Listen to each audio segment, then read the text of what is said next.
Hi, my name is Andre. I'm Comrades Green number 54978. And in this video, I want to talk about the 5-minute Comrades nightmare. Now, the 5-minute Comrades nightmare is a phrase that I coined that will relate to somebody that's very close to the finish line when that final gun goes off. I have not experienced that, but if that gun goes off and you're still on the wrong side of the finish line and you needed less than 5 minutes to make it, you're going to be so close but yet so far. And I can only imagine that what you're going to experience is a couple of nights where you're going to have nightmares about the Comrades.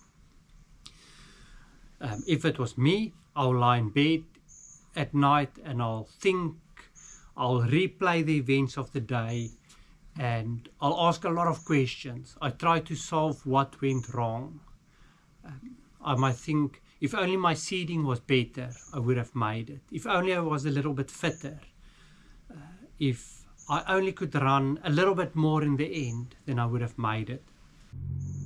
So at Comrades, there's a lot of things before race day that we can do right to give us a better chance of getting our medal. For example, we can follow a good training program, we can taper well, we can be injury free, we can be fresh on a race morning. But once we stand there at the start line, we need to accept who we are, we need to accept what we've got and make the most of it and try our best to go and get our medal. There's no use looking back when you stand at the start line and be concerned about how your training went.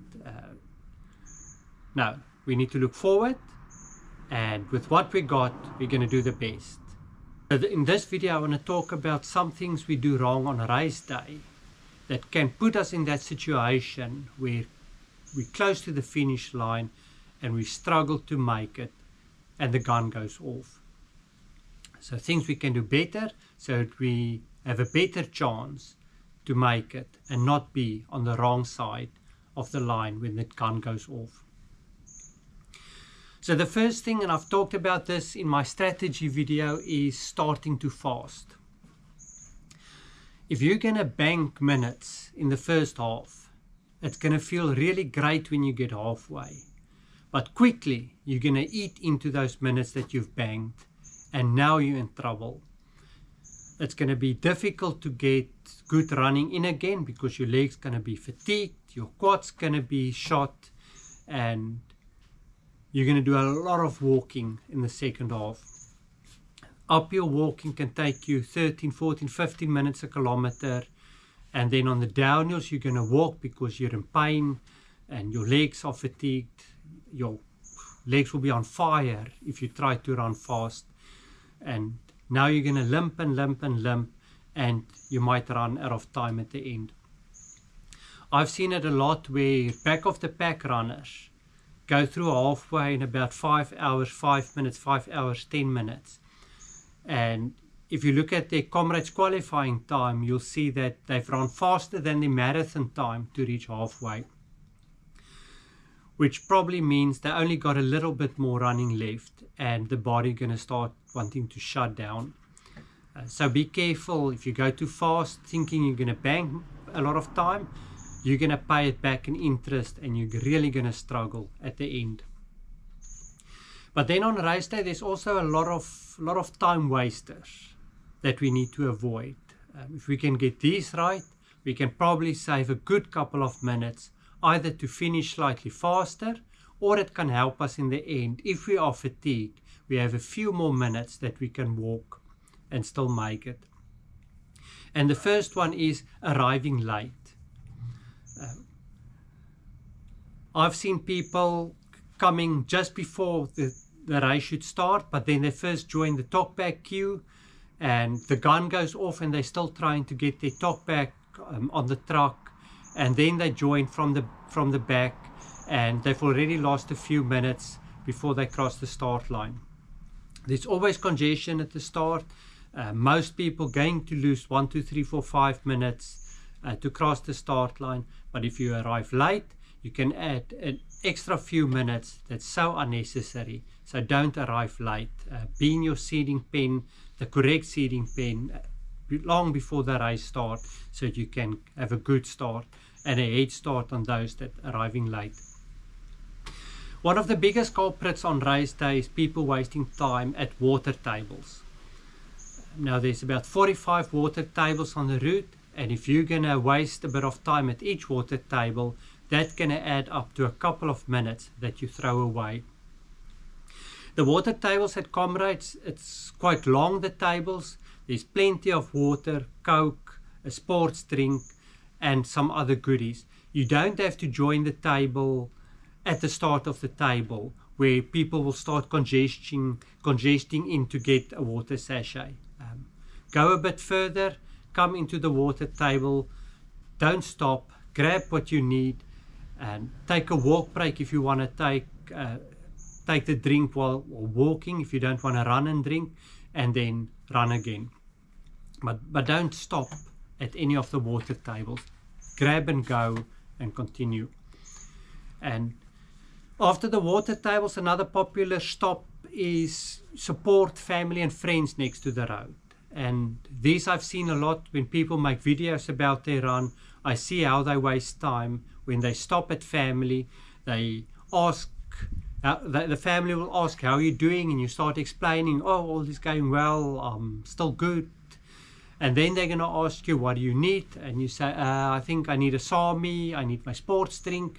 And then they start preparing that, and you still have a bit of a chatting. Then you get your stuff, you drink a bit, you eat your Sami, and then you greet everybody, they wish you luck, and it's smoochy, and you wave goodbye, and then only you start running again. And a few kilometers later you meet up, and same story. So each time you stop like that, it's easy 2, 3, 4, 5 minutes that you waste, and that's going to add up if you do it a few times, and you might need those minutes at the end. So with the support, your support next to the road, I've noticed in the first half people tend to stop a lot longer than in the second half.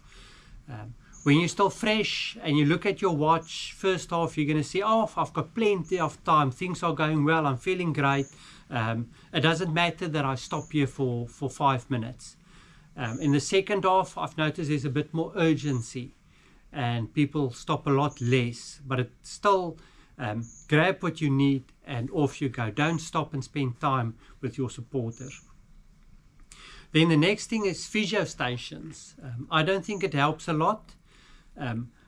I would recommend that you only visit the physio station for a massage if you're at the point where you want to give up. Instead of giving up, try a physio station. But otherwise, if you're cramping, if your legs are tired and hurting, rather try to walk it out than stop for a few minutes at the physio station.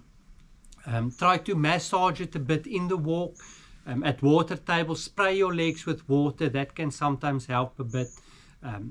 But take a walk break and then try to run little bits instead of stopping at the physio station for help. Portaloos is a problem on Comrades.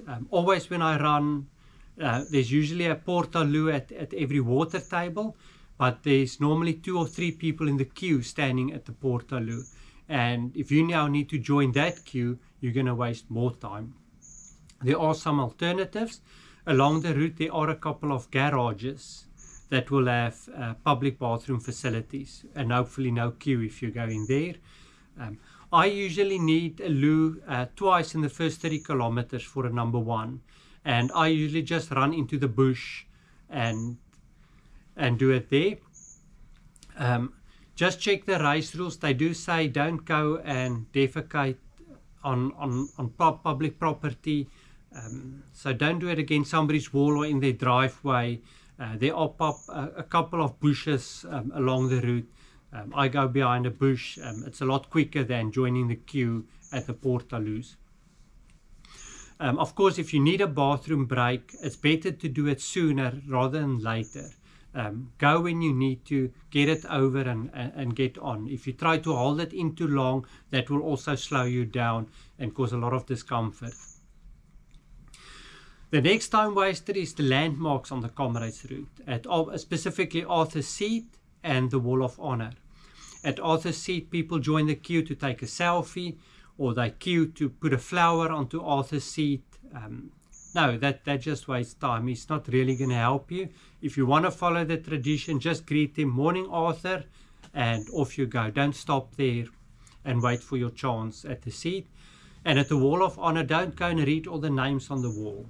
I recommend you rather come back a different weekend and go and study all the names on the wall. There's thousands of names. If you want to take a selfie with your own one, you can see on the Comrades website where your plaque is. It's blocks and rows and columns, so you can quickly go to your one, take your selfie and go. But yeah, don't spend a few minutes there reading names and searching for your name. The next thing that's a problem is people doing a lot of zigzagging on the road.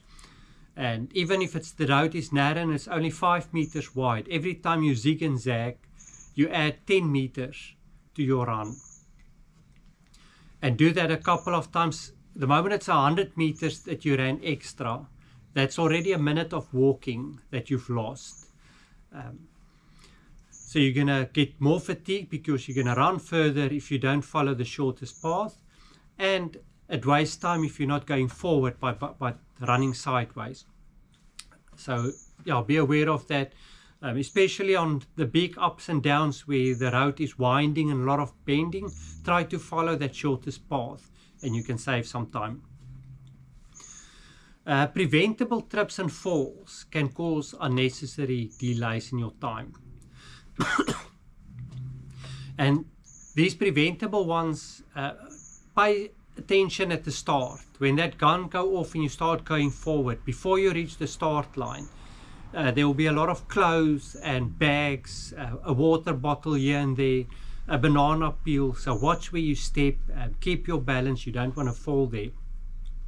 And then on the road, the big tripper is cat eyes or road studs. And most of the time they're on the same line as the white and yellow lines on the road. So if you run on a white line or a yellow line on the road, you need to be aware that somewhere there might be a cat eye that can trip you. If you fall, you're going to waste time. You might get a small injury, although it's not that serious. It's going to bother you the whole run. If it's more serious, you'll need a paramedic to come and strap you up to stop the bleeding. And that will waste more time. So watch where you're going. Don't fall and trip. And the next one is, especially in the last 20 or so kilometers, I see a lot of people that are tired and they take a break by going and sitting down. The moment you sit down at Comrades, you're in serious trouble because now your muscles will cool down. Although you might feel a bit relieved and relaxed, your muscles cool down. It's going to be difficult to stand up and it's going to be very difficult to get going again.